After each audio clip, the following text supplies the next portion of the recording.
สวัสดีค่ะวิดีโอนี้จะสอนทำกิฟต์ติดผมนะคะก็คือใช้ลูกปัดทำนะคะอันนี้เป็นงานลูกปัดสวยๆนะคะมีน้องแฟนคลับแนะนำมานะคะบอกว่าอยากให้สอนทำกิฟต์ติดผมหน่อยค่ะ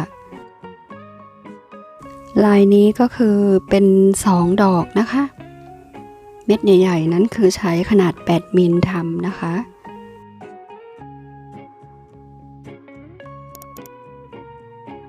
ลูกปัดที่เราใช้ก็จะมี2 มิล4 มิล5 มิลเม็ดใหญ่ๆคือ8 มิลค่ะ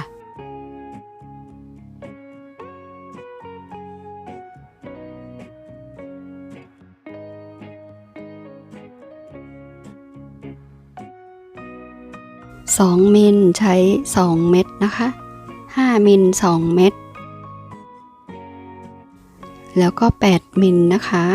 8 เม็ดค่ะเอ็นใช้เบอร์30ให้เราตัดเอ็นมาเส้นหนึ่งค่ะเริ่มต้นเราจะร้อยเม็ดเล็กแบบนี้ก่อนนะคะ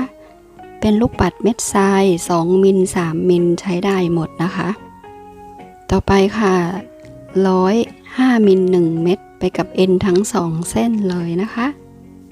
ร้อยลงมาแบบนี้นะจากนั้นใส่ขวา2ซ้าย2สีชมพู4 มิลค่ะก็คือใส่ข้างละ2 เม็ดลงมานะคะแล้วก็หยิบ1 เม็ด8 มิลมาค่ะร้อยสวนลงไปนะคะไขว้กันแบบนี้นะคะสวนลงมาเลยมันก็จะออกมาเป็นแบบนี้ค่ะจากนั้นใส่ขวา1ซ้าย2สวนเม็ดที่2ลงมานะคะ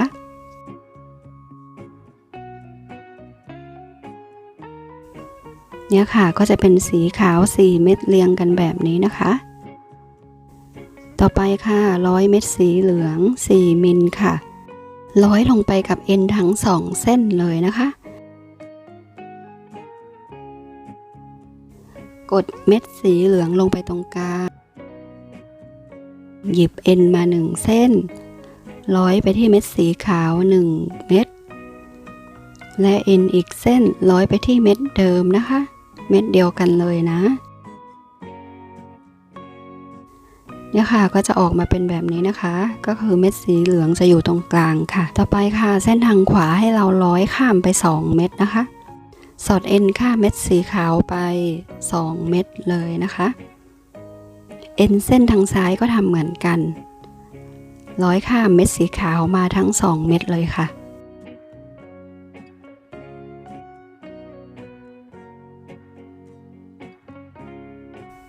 ตอนนี้เอ็นก็จะอยู่ในเม็ดสีขาวบนสุดแบบนี้นะคะต่อไปค่ะใส่ทางซ้ายลงมา4 เม็ดค่ะเป็นเม็ดขนาด4 มิลค่ะสวนลงมาจากนั้นขวาใส่2ซ้าย1สวนเม็ดทางซ้ายนะ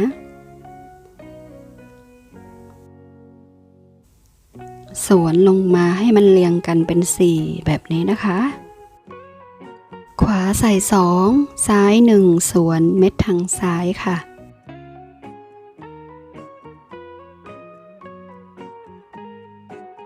ต่อไปค่ะเส้นทางซ้ายร้อยสอดเอ็นข้ามไป2 เม็ดนะคะ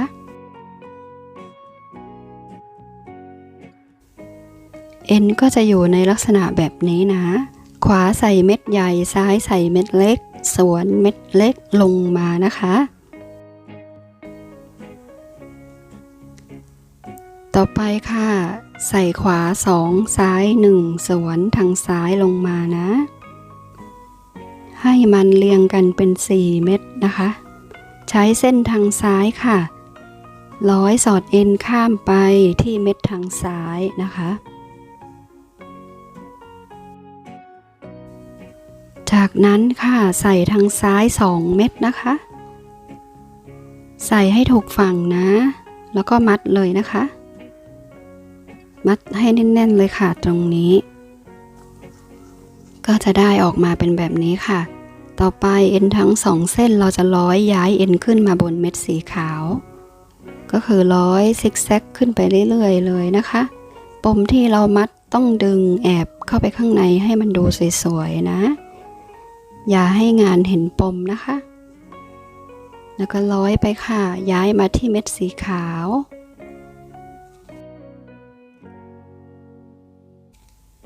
เอ็นอีกเส้นก็ร้อยย้ายเอ็นไปที่เม็ดสีขาวเหมือนกันนะคะ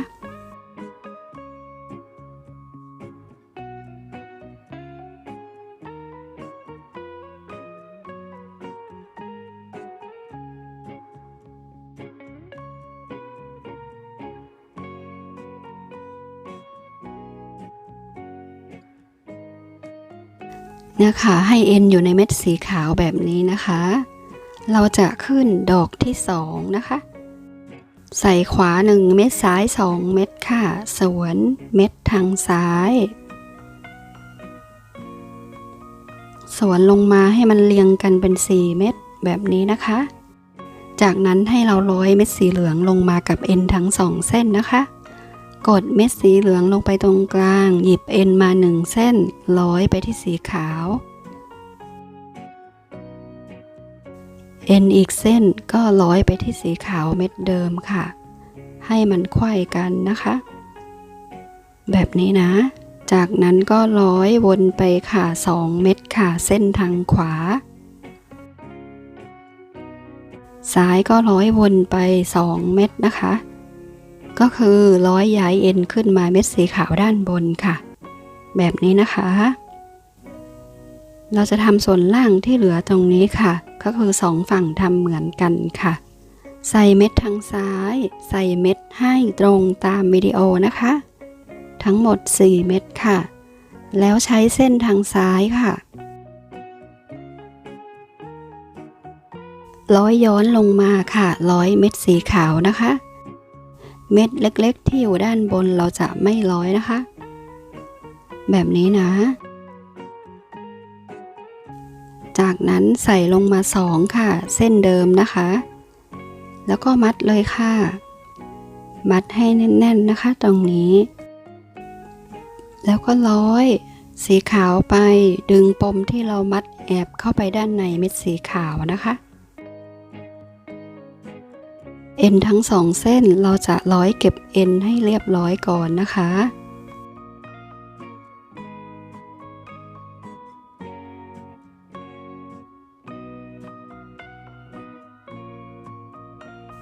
ร้อยซิกแซกไปมาทางไหนก็ได้นะคะให้มันแน่นๆแล้วก็ตัดทิ้งไปค่ะเราจะเอากิ๊บแบบนี้มาติดลงไปนะคะวิธีการติดลงไปเราจะใช้กาวปืนแบบนี้ก็ได้นะคะมีขายใน Lazada Shopee นะคะราคาก็ไม่แพงค่ะ80 บาท90 บาทนะคะถ้าเราทำขายแนะนำว่าใช้ปืนกาวแบบนี้แต่วิดีโอนี้จะสอนใช้เอ็นร้อยเชื่อมติดกันนะคะให้เราตัดเอ็นมาเส้นหนึ่งค่ะร้อยไปที่เม็ดใหญ่ก่อนนะทาบลงไปค่ะแล้วก็ร้อยเชื่อมกับตัวกิ๊บติดผมเลยนะคะร้อยไปที่เม็ดสีขาว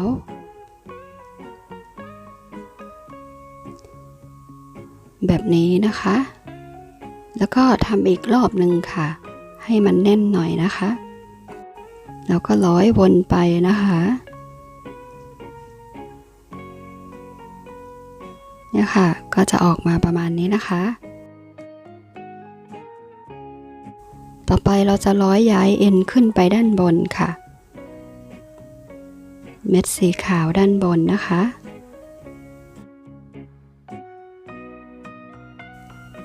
เอ็นฝั่งซ้ายก็ทำเหมือนกันค่ะร้อยย้ายเอ็นขึ้นไปนะคะให้เอ็นอยู่บนเม็ดสีขาวแบบนี้นะคะ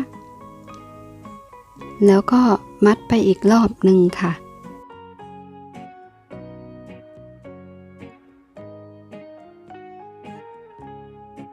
ร้อยไปเลยนะคะทำยังไงก็ได้ให้มันแน่นนะคะร้อยไปสัก2 รอบก็ได้นะคะเนี่ยค่ะก็จะออกมาเป็นแบบนี้ค่ะต่อไปเราจะร้อยย้ายเอ็นขึ้นไปบนเม็ดสีขาวบนนู้นเลยนะคะ ก็ร้อยซิกแซกไปตามลูกปัดค่ะพยายามร้อยเลี้ยวไปตามลูกปัดนะคะจะได้ไม่เห็นเอ็นเยอะงานจะได้ดูสวยๆนะคะเนี่ยค่ะย้ายมาเม็ดบนแบบนี้นะคะอีกเส้นหนึ่งก็ทำเหมือนกันนะคะ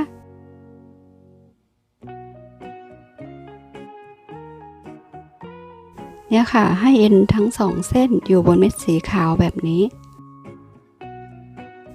แล้วก็ร้อยมัดไปกับกิ๊บอีกครั้งหนึ่งนะคะ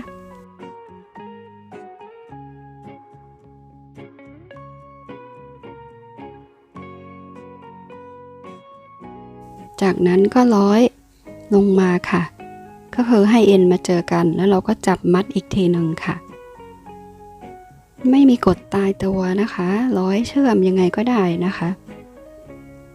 เสร็จแล้วค่ะต่อไปเราก็แค่ร้อยเก็บเอ็นค่ะดึงปมที่เรามัดแอบเข้าไปด้านในนะคะเนี่ยค่ะให้งานดูสวยๆนะคะแล้วก็ร้อยเก็บเอ็นซิกแซกไปมา 3-4 ครั้งแล้วก็ตัดทิ้งไปนะคะได้แล้วค่ะทำไม่ยากนะคะงานก็จะออกมาประมาณนี้ค่ะเป็นดอกไม้สวยๆนะคะกิ๊บติดผมธรรมดาถ้าเราร้อยมุกแต่งออกมาแบบนี้ก็จะดูน่ารักไปเลยนะคะอยากทำสีอะไรก็ได้แล้วแต่เราชอบเลยค่ะ